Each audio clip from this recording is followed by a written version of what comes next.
area tambang seluas 25.000 hektar. Kandungan emas di dalamnya sekitar 300.000 troy ounce atau 9.450.000 gram. Lahan ini siap diolah selama 5 hingga 10 tahun. Kehadiran perusahaan tambang emas ini dapat memberi manfaat yang besar bagi masyarakat dan pembangunan di Kabupaten Nunukan. Kehutanan. Hutan sebagai sumber daya alam perlu terus ditingkatkan dan disempurnakan pengelolaannya agar memberikan manfaat yang sebesar-besarnya bagi kesejahteraan rakyat. Luas kawasan hutan di Kabupaten Nunukan berjumlah 1.426.368 hektar yang terdiri dari taman nasional, hutan lindung, kawasan hutan, dan kawasan budidaya non-kehutanan. Sebagian besar wilayah hutan adalah kawasan budidaya non-kehutanan seluas 470.914 hektar atau 33,1% dari kawasan hutan seluruhnya. Kabupaten Nunukan juga memiliki hutan tanaman industri atau HTI yang dikelola oleh PT Adindo Hutan Lestari dengan luas area yang telah ditanam mencapai 70.596 hektar yang telah terbagi di wilayah Kabupaten Nunukan dan wilayah Kabupaten Bulungan. Produksi kayu bulat tahun 2009 mengalami peningkatan dibandingkan tahun sebelumnya, yaitu 138.404,39 meter kubik menjadi 174.195,24 meter kubik.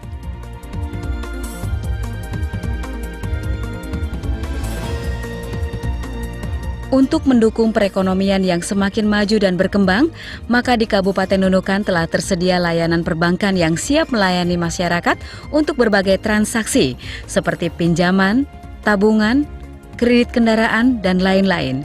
Bank yang beroperasi di Kabupaten Nunukan itu adalah Bank Kaltim, Bank BRI, Bank BNI, Bank Danamon, Bank Mandiri, dan Bank Mandiri Syariah.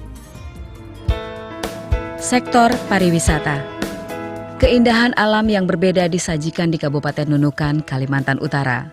Hamparan ladang padi yang luas, air terjun yang memukau dengan bebatuan yang besar, pantai yang panjang yang membentang di pesisir laut, dan keanehan alam yaitu garam yang berada di gunung menjadikan Kabupaten Nunukan kaya akan banyak hal yang belum tereksplorasi. Salah satu contoh potensi pariwisata di Pulau Sebatik yaitu Pantai Batu Lamampu. Pantai Batu Lamampu yang hanya berjarak sekitar 5 km dari pusat keramaian memiliki hamparan pasir putih, ombak yang deras, dan tumpukan batu karang serta pepohonan rindang yang berada di pinggiran pantai. Pantai Batu Lamampu dikenal warga sejak puluhan tahun lamanya. Pantai itu selalu ramai pada akhir pekan, baik itu untuk wisatawan lokal ataupun bahkan internasional.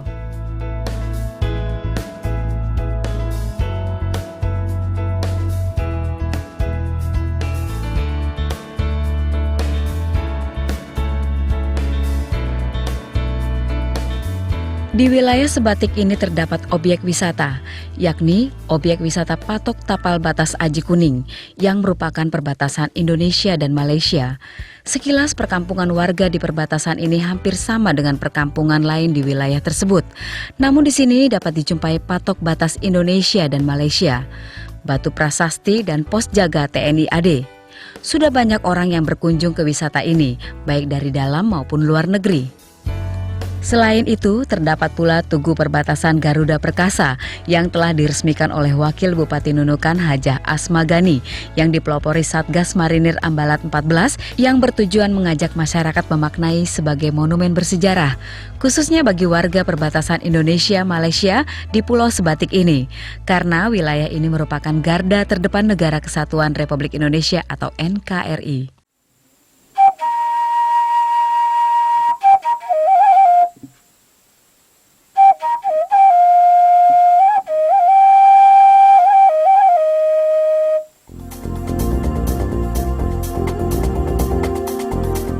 Kecamatan Krayan mempunyai keunikan tersendiri karena di kecamatan ini ditemukan garam yang berada di gunung. Namun itulah fenomena alam. Garam yang biasanya dibuat dengan bahan dasar air laut justru dibuat dari air sumur yang berada di gunung. Lokasi ini terletak sangat jauh dari laut, mencapai 1.000 km, yaitu 2.400 dari permukaan laut, tepatnya di Desa Long Midang, Kecamatan Krayan.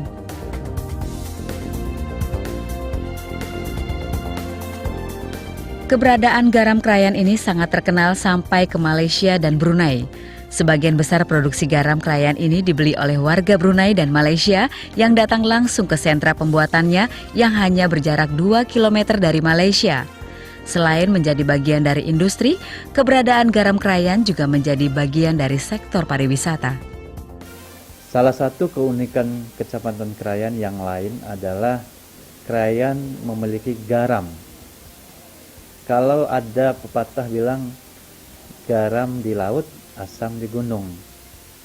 Itu tidak berlaku untuk Krayan. Jadi Krayan memiliki sumber air garam yang sangat disukai oleh masyarakat Krayan sendiri dan sangat disukai oleh masyarakat yang ada di Malaysia. Karena warga Malaysia yang ada di Malaysia dan juga yang ada di Krayan ini adalah sebenarnya satu rumpun, saling berkeluarga.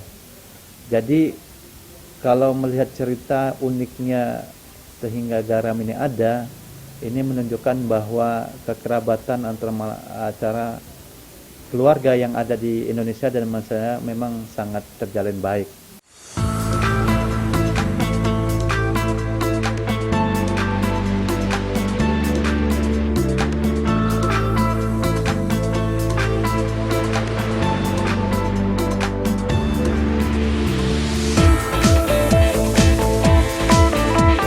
Selain beberapa objek wisata yang disebutkan, ada pula objek wisata alam adventure di daerah Krayan, seperti air terjun, sirkuit off-road, dan motor trail.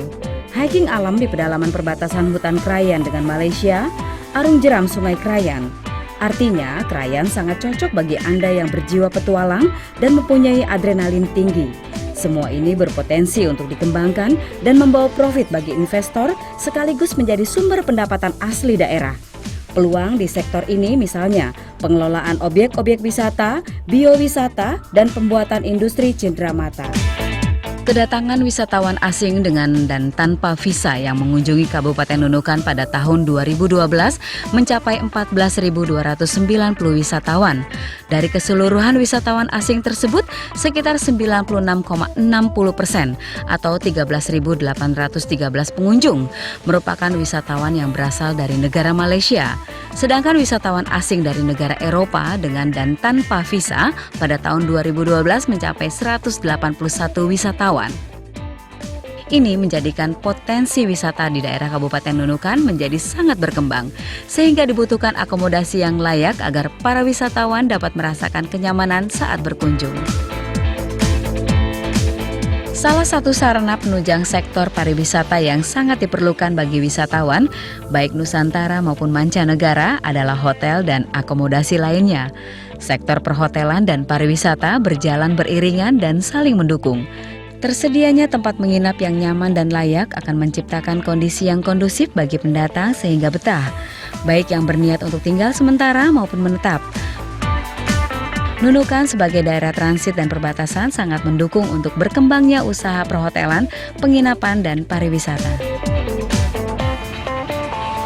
Peluang investasi di sektor pariwisata ini sangat terbuka luas karena Kabupaten Nunukan berada di halaman depan Negara Kesatuan Republik Indonesia yang berhadapan langsung dengan negara Malaysia yang didukung dengan pelayanan keimigrasian yang prima sehingga baik wisatawan lokal maupun mancanegara dapat dilayani dengan baik.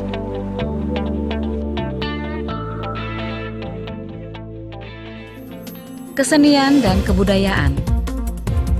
Kesenian dan kebudayaan di Kabupaten Nunukan cukup menarik untuk diketahui.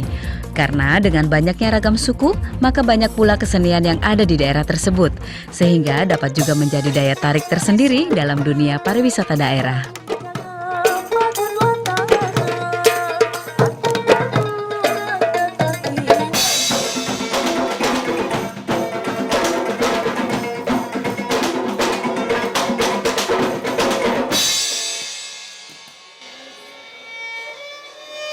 Kabupaten Nunukan yang terdiri dari bermacam-macam jenis suku, agama, dan budaya. Karena kita khusus masalah agama, kita memiliki forum komunikasi umat beragama yang setiap bulannya mengadakan pertemuan-pertemuan untuk memantau semua kegiatan agama yang ada di Kabupaten Nunukan, yang mana Wakil Bupati selaku pembinanya. Kalau permasalahan suku, di Kabupaten Nunukan ini memang bermacam-macam jenis suku. Kita memiliki suatu forum komunikasi permasalahan dini. Nah, ini juga yang memantau semua kegiatan-kegiatan pesukuan yang ada di Kabupaten Nunukan. Dan di Kabupaten Nunukan tidak ada yang dikatakan suku asli dan suku semuanya, kita anggap semua adalah kita bersaudara. Nah, di Kabupaten Nunukan tidak pernah terjadi konflik agama maupun suku, yang mana kita sering mengadakan pertemuan-pertemuan. Permasalahan budaya, memang di Kabupaten Nunukan budaya bermacam-macam, karena bermacam-macam suku, bermacam-macam budaya. Kita sering mengadakan pertemuan dan pelaksanaan kegiatan-kegiatan pertandingan-pertandingan budaya yang ada di Kabupaten Nunukan.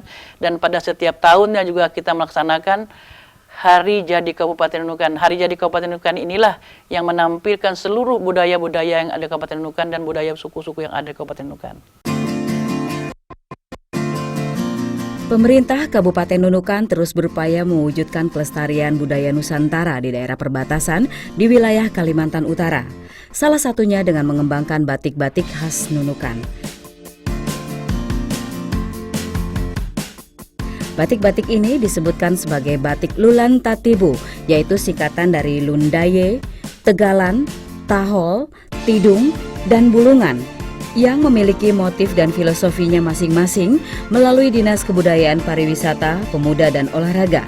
Terus mempromosikan batik ini melalui pengadaan seragam batik di lingkungan pemerintah.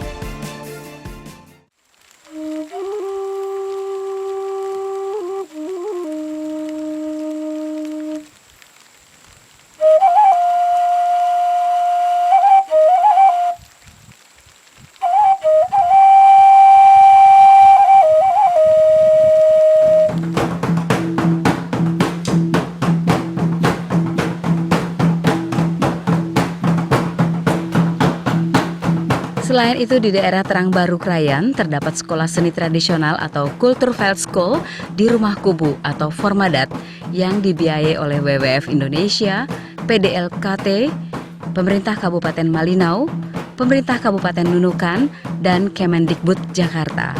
Rumah yang terbuat dari kayu tersebut menjadi tempat warga untuk memelihara dan memperkuat tradisi budaya, bahasa, ikatan adat dan keluarga bersama masyarakat Lundaye atau Longbawan, sehingga menjadi bagian dari destinasi yang mesti disinggahi.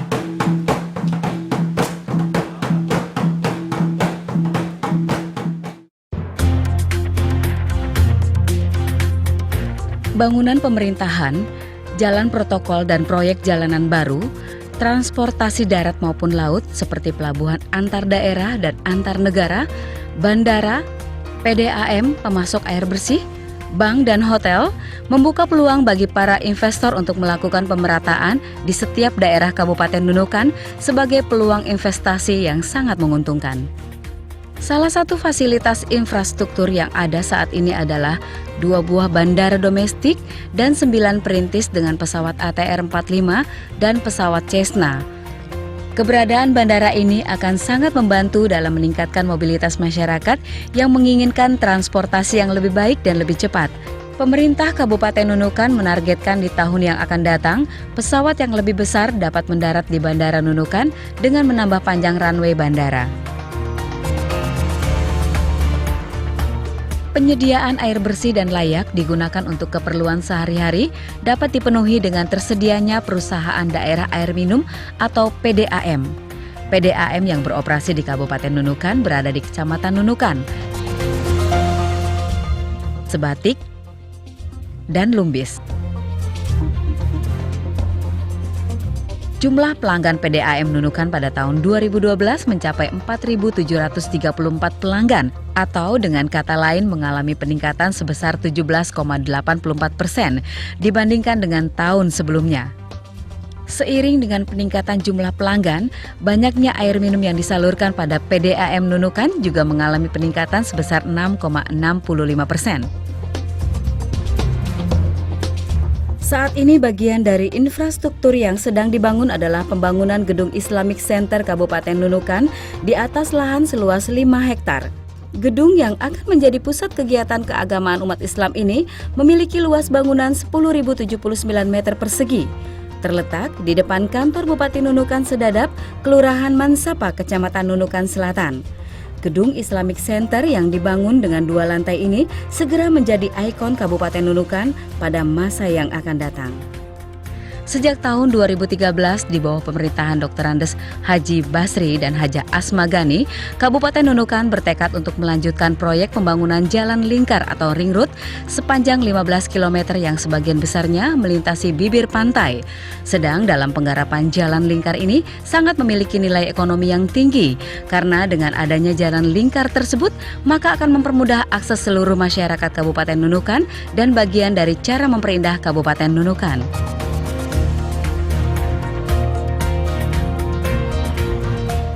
Dengan adanya konsep dari Bapak Pejabat Gubernur Kalimantan Utara untuk betul-betul menjadikan Nunukan ini sebagai beranda depan negara, kita sudah menyiapkan namanya PLBL Lemijung. Jadi dalam waktu dekat ini kita sudah operasionalkan, jadi semua TKI atau yang berhubungan perhubungan lewat laut ke Malaysia itu semuanya melalui pelabuhan PLBL Lemijung.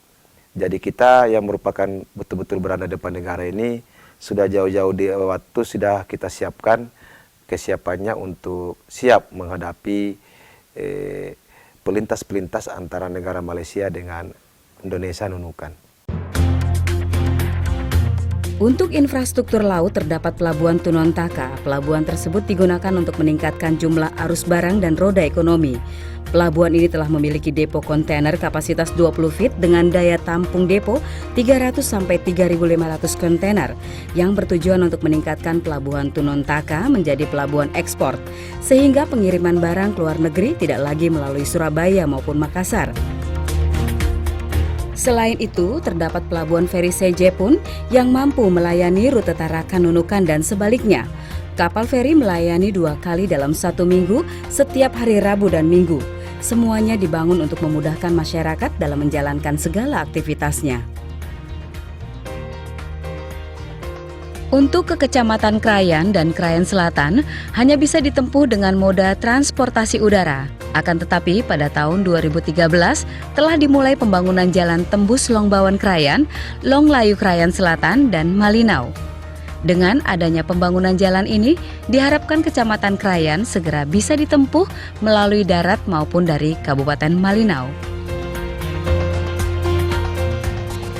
Adapun yang tantangan lain di sini di Kabupaten Nunukan di dalam hal membangun infrastruktur baik berupa jalan maupun jembatan. Contoh soal misalnya baru-baru ini kami mau membangun jalan penghubung antara konektivitas Krayan ke Nunukan. Kami terpaksa mendatangkan alat berat dari Tarakan ke Tawau baru menuju ke Krayan sana. Jadi dari Indonesia ke negara Malaysia baru kembali ke Indonesia karena konektivitas dari Nunukan sendiri ke Krayan itu sampai saat ini belum tembus. Ini menjadi kendala tersendiri karena aturan mengatakan bahwa kita harus menggunakan produk dalam negeri di dalam membangun jembatan misalnya, termasuk dalam menggunakan peralatan alat berat misalnya. Sehingga kami terpaksa harus keliling. Jadi dari Nunukan ke Malaysia dulu, baru kembali ke Nunukan lagi karena dari Nunukan sendiri langsung ke Krayan itu tidak tembus lewat darat. Selama ini hanya kita tembus dengan lewat udara. Sehingga itu juga merupakan kendala tersendiri bagi kami karena otomatis harga semen itu berkisaran antara 100 sampai 150 ribu per sak. Dihadapkan dengan Nunukan sendiri kan hanya sekitar 70 ribu per saknya. Jadi ini salah satu kendala kita di perbatasan untuk membangun namanya sarana prasarana infrastruktur berupa jalan dan jembatan. Fasilitas kesehatan bagi masyarakat Kabupaten Nunukan ditujukan dengan adanya Rumah Sakit Umum Daerah Kabupaten Nunukan. Awalnya rumah sakit ini adalah puskesmas yang didirikan pada tahun 1970. Namun kemudian ditingkatkan menjadi Rumah Sakit Umum Daerah Kabupaten Nunukan. Di tahun 2013 di bawah pemerintahan Dr. Andes Haji Basri dan Haja Asma Ghani, rumah sakit ini telah dilengkapi laboratorium radiologi yang dilengkapi dengan alat CT scan. Diharapkan dengan adanya CT scan ini, masyarakat Nunukan tidak berobat lagi ke Tawau, Malaysia. Selain RSUD Kabupaten Nunukan, fasilitas kesehatan juga dapat dilayani melalui beberapa puskesmas yang ada di hampir setiap kecamatan.